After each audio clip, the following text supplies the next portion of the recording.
Hi, I'm Laura Mize, pediatric speech-language pathologist, and welcome to Teach Me to Talk's Therapy Tip of the Week. Today I want to share with you 7 signs of autism in toddlers and young preschoolers. Now parents, this is the very same information that speech-language pathologists and other professionals use when we screen late-talking toddlers for autism. So let's get right to it. The first difference is kids with autism have differences in how they use their eyes, and particularly in how they use their eyes to communicate.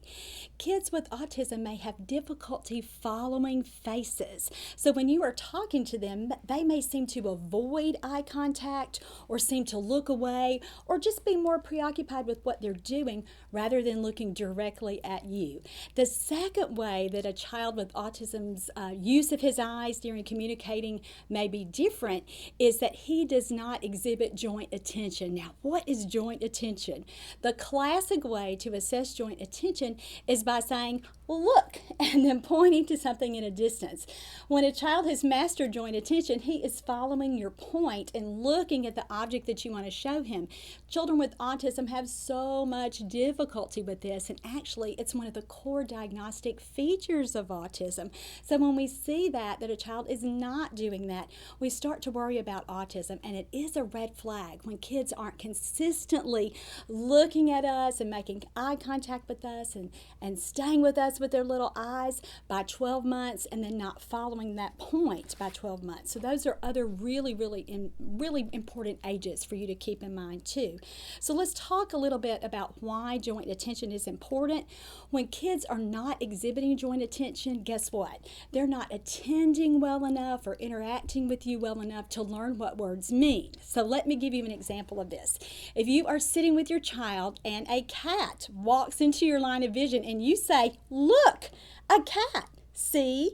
And your baby looks at the cat, and over time you do that several times. He learns to understand what the word cat means because he links meaning with your word. You have shown it to him. You have said it over and over and over. A child with autism who doesn't have joint attention doesn't have those opportunities. He doesn't have the option there because he's not looking at what you're pointing at. He's not listening to your words, and again, linking that meaning together. So that's why joint attention is so important, and that's the first difference that we look at when we're screening children for autism. The second difference is that kids with autism have so much difficulty learning to respond to their names. Now, the research correlated with this advice calls it orienting to their names. So what does that mean? That means that they look at you when you say their names. So by 12 months old, kids with typical development and even kids with other kinds of language delays, late talkers will look when you call their names. They've learned it. So when we see a kid that's older than 12 months, so past that first birthday, and they're not looking when their names are called, that's a big red flag for autism. It's such an important marker for me in my nearly 30-year career that it's one of the first things I do within, say, 30 seconds of meeting a child and his or her family. Will he look at me? Will he recognize when his name is called? And will he search to find that person? So again, when we don't see it, it's a big marker for autism. The third difference that we want to talk about is how kids with autism begin to use gestures to interact and communicate with you. Now, throughout the remainder of this list, I'll mention gestures, and that's just how important gestures are for the emergence of language in children. So how does this look? How does a kid look who's having difficulty using gestures and understanding gestures? Well, first of all, pointing is a very big one here. Kids with autism do not point to objects to request your attention or as a request for what they want. They don't always try to show you things. Now, they may do other things like leading without referencing your face there. And again, that gets back to the first sign that we were talking about. But kids, again, aren't pointing. They're not showing you things. They have lots of difficulty learning how to use other gestures that we'll talk about later as we move through this list. So when we don't see a kid pointing directly to get your attention and to request things by 15 months old, and when we don't see other things like showing you something that they are attending to you with, like we talked about before, with joint attention, there are markers for autism with that. So that's certainly something else we look for. The fourth difference is in the development of a child's play skills. Now, there are two important milestones that professionals look for here. First of all, children by 15 months, most toddlers, even those with language delays or late talkers, know how to demonstrate how familiar objects are used. So if we were sitting here with a child and I had a cup and a brush and say some sunglasses, a child who is meeting this play development milestone would try to take a drink from the cup, put those little sunglasses on his own eyes, or I forgot what my other example was, but you get my point. They learn how to use those things correctly, and so that's by 15 months. Another big marker is by 24 months, kids start to pretend and show us that they understand that one object can represent another object. So when we see a child, let's use that same example with baby doll accessories here. By 24 months, we would want a child to take the baby doll and take the cup and pretend to give the baby doll a drink, or take the hairbrush. That was my other example. Take that hairbrush, and by 15 months, we want him using that hairbrush on himself, but by 24 months, we want him using that hairbrush on that baby doll and pretending that he is taking care of that baby doll. Another important aspect of pretend play is object substitution. So let's say that a block is here. A 24-month-old who's developing typically, or one who maybe who's a late talker, would start to use that toy in a symbolic way. So he may take the block and pretend that it's a telephone, or he may take the block and drive it around and pretend that it's a truck. That is such an important marker for language development, because the child is learning how to use a substitute or a symbol to represent something else. And guys, that's exactly what words are too. Words are just symbols. So when we see that a kid can't do that non-verbally with toys by pretending, we know that he's also going to have lots of difficulty doing that verbally or to talk. So this is certainly another indicator that we need to look closely at autism, when we don't see children playing with toys appropriately and when we don't see pretending coming in. Now, toys are the tools of childhood. So when a child doesn't like to play with toys, really it may look like they're choosing not to play with it, but more often than not, they can't play with it. So as I've said before, when they're missing these kinds of important skills, they miss hundreds of opportunities to learn what words mean. And more importantly, with toys, they're also missing that avenue to connect with other children. And so we don't see that cooperative play and that real peer engagement come in, because they're missing these important play skills. So again, play skills are so important for the development of language. And when we don't see that coming in, we suspect autism, and we take a closer look at that. Now, the fifth sign of autism in toddlers is that they have lots and lots of difficulty learning how to imitate. Now, if you are a parent and you were watching this, you are probably concerned with your child's lack of words. And a lot of times that we walk that back developmentally, and that's because he doesn't understand how to imitate. Researchers have discovered that imitation is actually disrupted at a neurological level in a child with autism's brain, meaning that he is wired differently.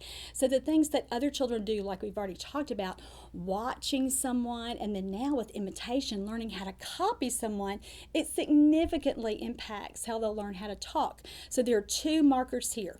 We want children to learn how to watch other people and copy their body movements or their actions by 12 months, and then we want children copying sounds and words by 16 months. So when we don't see that sequence of imitation developing, that's a big, big red flag for autism. The sixth sign of autism in toddlers and preschoolers also concerns nonverbal communication. Now, we've talked about this a little bit, with a child not understanding how to point and not responding to your point, but let's take that a little further. Kids with autism have difficulty with lots of different aspects of nonverbal communication. So that might mean their own little affect. They might be flat, meaning that they're expressionless a lot of the time, or they might use something like a smile, which we think is going to be social, that they are directing their smile to us in response to something that they've said, or we're both enjoying things together. But a kid with autism might smile, but it's not really directed to anybody. So it's a non-social smile. So again, you can see how these non-verbal communication pieces significantly will impact a child's ability to learn how to communicate. A big marker here is gestures. And again, we've already talked about it a lot, but let me tell you what research says about gestures. When kids learn how to use gestures like waving bye-bye or like pointing or like clapping with us, and again, that's engaged in they're sending a message with clapping like yay or celebrating. Those kinds of things come in just before true words in typical language development. We also see that across the board in kids with other kinds of language delays. So sometimes kids with language delays are so ingenious with their nonverbal methods of communicating that they come up with elaborate gestures as a way to compensate for their lack of words. So when we don't see that coming in, when we see that a child has difficulty, again, not only using his own little body to communicate nonverbal messages with gestures, or when he has difficulty understanding your gestures, he has difficulty reading your nonverbal communication, that's a big, big marker for autism in toddlers and preschoolers. And lastly, the difference that we see in signs of autism in very young children would be differences in language development. Now stay with me here because I'm going to talk you through several things, because there are several different things going on with the development of language in kids with autism. First of all, many kids with autism do not learn how to talk on time. So what's talking on time? We want to see those first words emerge again between 12 and 15 months is what we see in typical language development. By 18 months, typically developing children usually have a vocabulary of about 50 words, and something really exciting happens when they hit that 50-word mark. They start to combine those words spontaneously, so on their own, they start to take those words and make little phrases and sentences of their own.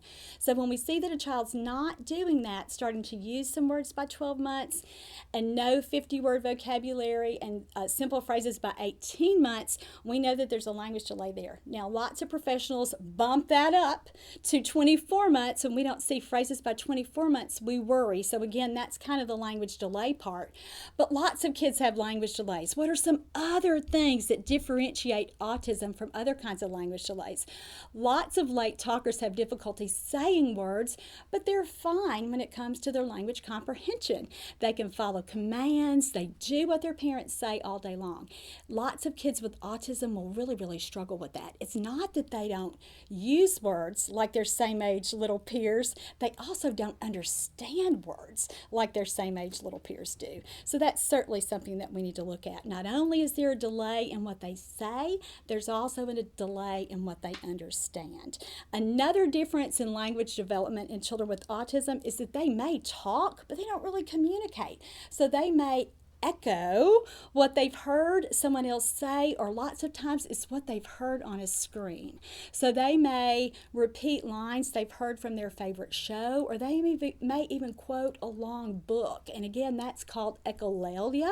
Those kids know how to talk, they know how to say words, but they don't know how to use those words to communicate. And again, it's a very common language difference that we see in children with autism.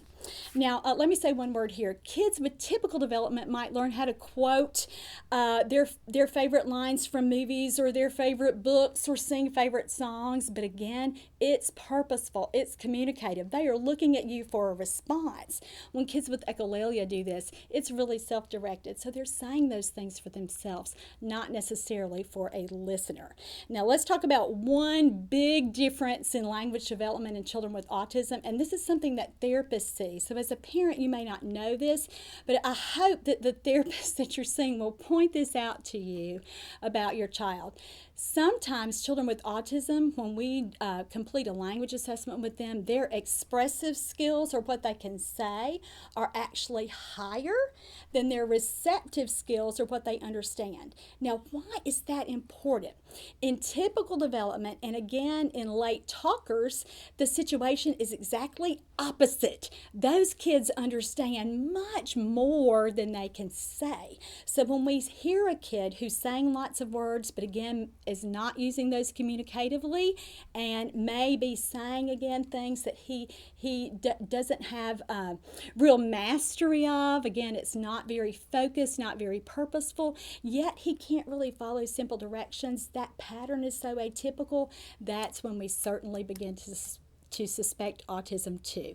So those are the 7 signs that professionals, particularly speech language pathologists, look for when we're screening children for autism. Now, if you are a parent and you want more information about autism, I can help you with that at my website at teachmetotalk.com.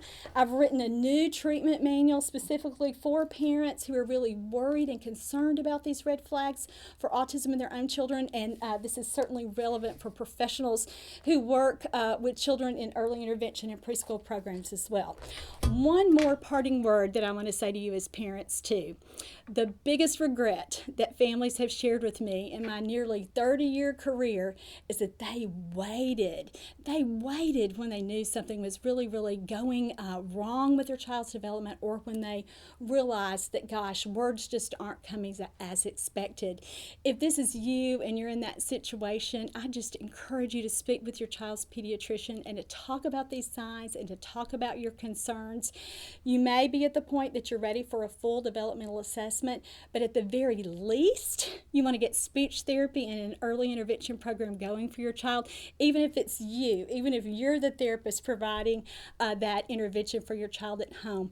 Don't wait. Wait and see never really works out, but wait and treat is always your better option, and that's what I want to leave you with today. I'm Laura Mize, pediatric speech language pathologist, and thanks so much for watching Teach Me to Talk's Therapy Tip of the Week.